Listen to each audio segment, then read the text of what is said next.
think art can give a lot of awareness. I think it can make people start to consider their own impact and the way that politics impact other people, right?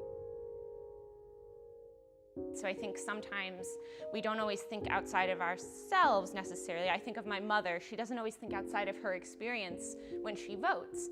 However, her vote matters and her voice matters. Making people consider that there are many other voices that need to be heard, and art is often a great way to raise up voices and raise our voices in unison to come together to discuss issues, and for me that issue is predominantly sexual assault.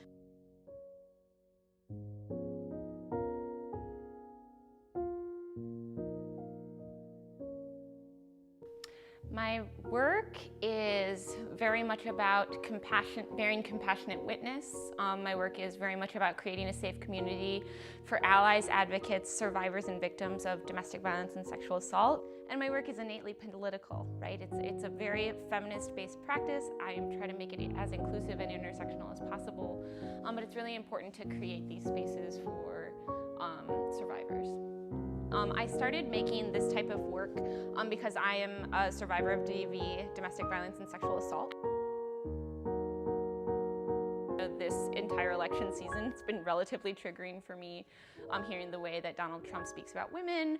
But that's not even the main issue, right? I mean, this is not only about women's issues or domestic violence or sexual assault. This is about people of color. This is about immigrants.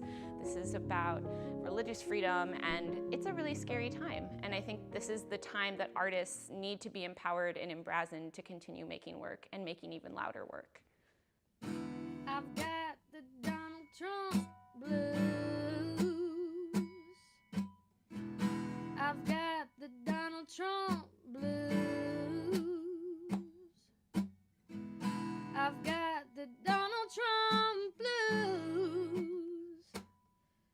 If Donald Trump gets the win, you know we're all gonna lose.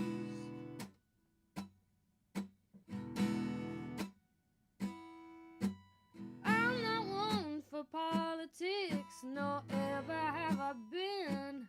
But when I saw Donald Trump out there running for the win, I told myself it's time to take a more proactive stance. I'm gonna get down to the poorhouse and vote for anyone but him.